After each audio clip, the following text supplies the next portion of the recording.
Hello guys, मैं new blog में आप सभी का स्वागत है। तो आप सब लोग ब्लॉग में बने रहिए। हम आप लोगों को शूटिंग दिखाते हैं। आज पटना में शूटिंग हो रहा है। हम ब्लॉग नहीं बना पाए पीछे की बहुत वीडियो लंबा हो जाएगा, ताकि इसीलिए सेट पर ही आकर हम वीडियो दिखा रहे हैं आप सभी लोगों को, ताकि ब्लॉग में बने रहिए और वीडियो को मज़ेदार ही देखिए। संजय पांडे जी हैं और रितु सिंह जी हैं।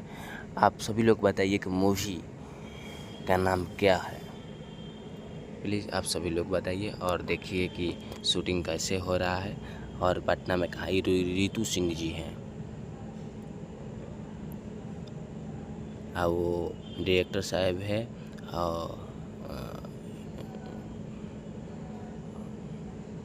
और वो हो बाउंसर मोहन पांडे जी, जो कि वीडियो में संजय पांडे जी के साथ विलन का रोल कर रहे हैं।